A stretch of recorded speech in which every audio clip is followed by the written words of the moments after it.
गरीब अनाथ लड़की पर दुर्गा माता का वरदान। मानसी बेटा उठ जा, स्कूल नहीं जाना क्या? मुझे भी दुकान खोलनी है, चल उठ जा जल्दी से। मानसी की माँ एक किराने की दुकान चलाती थी। उसी से उनके घर का और मानसी की पढ़ाई का खर्च पूरा हो जाता था। लेकिन मानसी की मम्मी की तबीयत धीरे धीरे बिगड़ने लगी थी और एक दिन उसके सर से माँ का साया भी उठ गया। उसके बाद मानसी के चाचा उसे अपने घर ले गए। ये क्या नई मुसीबत भी हमारे साथ रहने वाली है? तो कोई मुसीबत नहीं है, बेचारी अनाथ हो चुकी है। उसके बारे में हम नहीं सोचेंगे तो कौन सोचेगा? आपने तो घर को धर्मशाला बना रखा है, किसी को भी उठाकर घर ले आते हैं। वो कोई गैर नहीं है, हम दोनों की भतीजी है और वो यही रहेगी। अरे अगर यहाँ रहेगी तो काम काज करना पड़ेगा, काम नहीं करेगी तो मैं उसे घर से निकाल दूंगी। हाँ, पहले ही दिन चाची का अत्याचार शुरू हो गया। अरे ओ चाचा की लाडली महारानी, सुबह के 6 बजे हैं, क्या 12 बजे सोकर उठेगी? चल उठ। चाची मुझे तो 7 बजे उठने की आदत है और मेरा स्कूल भी 8 बजे का है, तो आप मुझे अभी से क्यों उठा रही हैं? ओए होए, तो मुझे अपनी बेटियों के साथ साथ तेरा भी काम करना पड़ेगा। जल्दी से उठ जा और नाश्ता बनाने में मेरी मदद कर। चाची जी जो काम खुद करती थी, अब वो काम भी मानसी से करवाने लगी। बेटा चिंकी मिंकी उठो, 7 बजे हैं, तुम्हारा नाश्ता भी तैयार हो चुका है, उठो बेटा। मानसी इन दोनों को नाश्ता सर्व कर दो। ठीक है चाची। चाची जी अब मैं भी तैयार हो जाती हूँ, सिर्फ 15 मिनट बचे हैं, वरना मुझे स्कूल में एंट्री नहीं मिल पाएगी।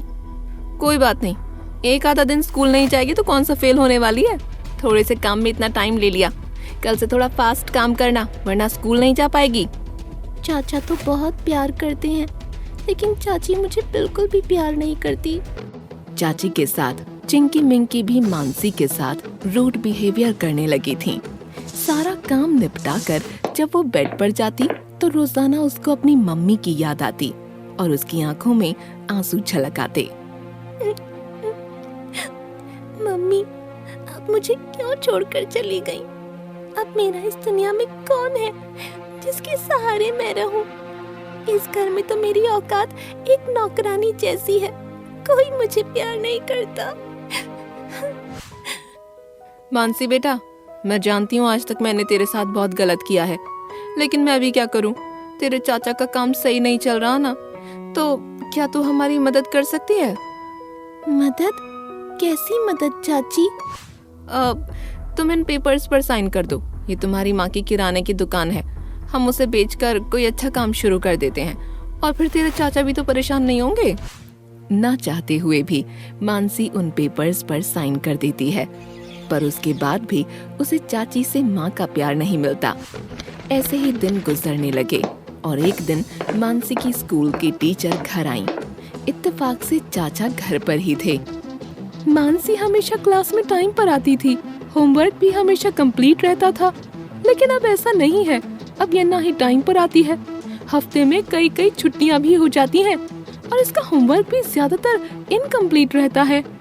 टीचर की बात सुनकर चाचा को बहुत बुरा लगा। जी माफ कीजिएगा, आगे से मैं खुद मानसी पर ध्यान दूंगा। आपका बहुत बहुत शुक्रिया कि आप यहाँ आए। टीचर के जाने के बाद चाचा और चाची में खूब झगड़ा हुआ। ये मैं क्या सुन रहा हूँ? मैं इसको और घर में बर्दाश्त नहीं कर सकती। अब या तो ये यहाँ रहेगी या मैं और मेरी बेटियाँ, फिर इसको जैसे चाहे वैसे रखना। उनका झगड़ा बढ़ता ही गया। मानसी अपने कमरे में जाकर रोने लगी। अगले दिन वो स्कूल नहीं गई और वहाँ से रेलवे स्टेशन पहुँची, फिर एक ट्रेन में चढ़ गई और अगले स्टेशन पर अनजान शहर में उतर गई। अब तो किसी अनाथ आश्रम में ही जाकर रहना ठीक होगा, वहाँ रहकर जैसी जिंदगी मिलेगी जी लूंगी।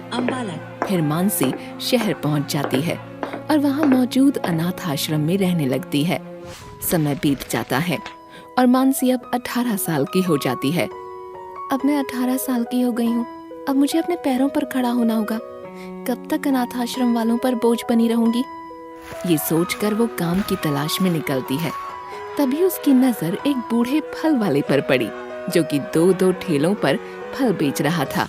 अरे मेरे ठेले से फिर से फल चोरी हो गए, क्या करूं, जब से ये मंगू काम छोड़कर भागा है तब से बहुत नुकसान हो रहा है। अंकल, अगर आपको काम वाले की जरूरत है तो मैं आपके पास काम कर सकती हूँ। अरे तुम तो लड़की हो, चलो मुझे क्या मतलब, ठीक है रोज के 200 रुपए दूंगा।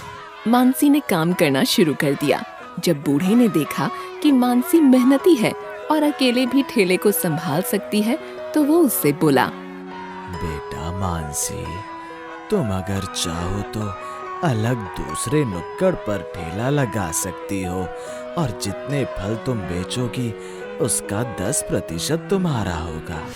फिर मानसी ने दुर्गा माता के मंदिर के सामने ठेला लगाना शुरू किया, लेकिन उसके बराबर में ही एक और ठेले वाला भी था जो नहीं चाहता था कि उस एरिया में कोई और अपने फल बेचे। सेब ले लो सेब, कश्मीरी मीठा सेब, छिलका उतार के। भैया सेब कैसे दिए हैं? ले लो जी, बहुत सस्ते हैं, सिर्फ 80 रुपए किलो, छिलका उतार के। 80 रुपए? अरे रे रे, बहुत महंगे हैं भैया, पैसे कम हैं, 60 लगा लो। ऐसे सेब 100 रुपए किलो से कम कहीं नहीं मिलने वाले, छिलका उतार के।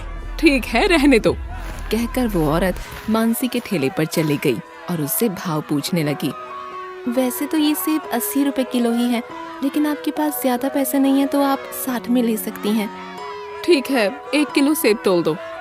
औरत सेब लेकर खुश होते हुए चली गई।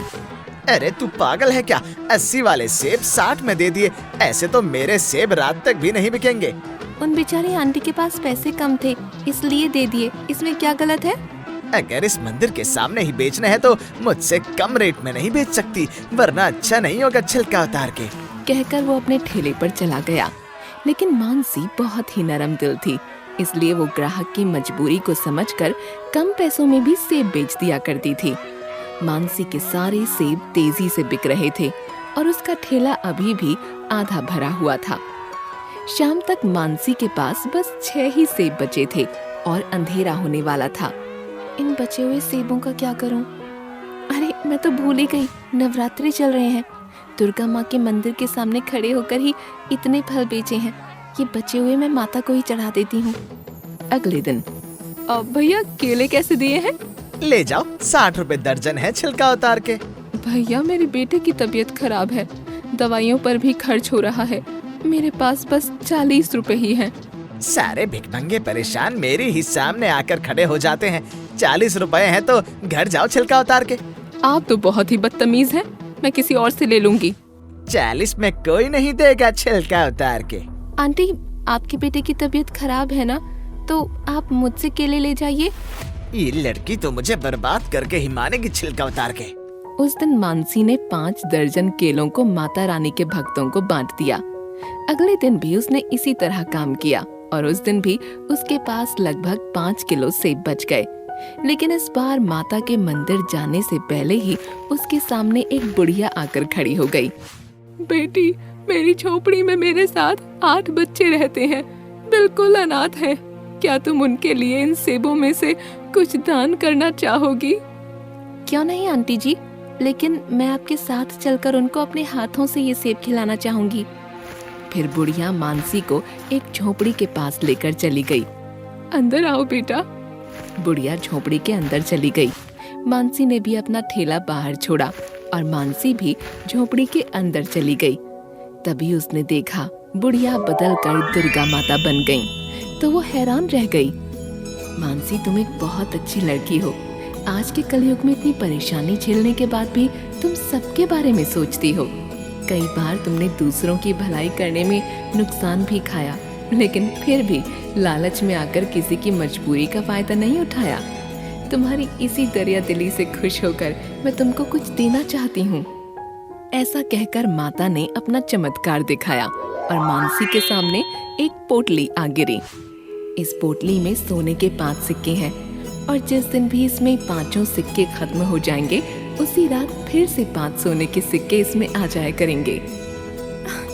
दुर्गा माता, आपका बहुत बहुत शुक्रिया। इसको मैं दूसरों के लिए भी इस्तेमाल करूंगी, जो लोग गरीब हैं, परेशान हैं। दुर्गा माता विलुप्त हो गईं। फिर मानसी पोटली लेकर घर चली गई और बूढ़े बाबा को सब कुछ बता दिया। चलो अच्छा हुआ बेटी, अब तुम अपनी पढ़ाई फिर से शुरू कर सकती हो और अब तुम्हें फल बेचने की कोई जरूरत नहीं पड़ेगी। अगले दिन मानसी ने 2 सिक्कों को बेच दिया और अपनी माँ की किराने की दुकान वापस खरीद ली और बूढ़े की झोपड़ी को तुड़वाकर एक अच्छा मकान बनवाने का काम शुरू करवा दिया। दुकान पर उसने बूढ़े को बैठा दिया। अब मानसी के पास सब कुछ था, इसलिए वो पढ़ाई फिर से करने लगी और उस बूढ़े को अपने पिता की जगह मानकर एक अच्छी जिंदगी जीने लगी।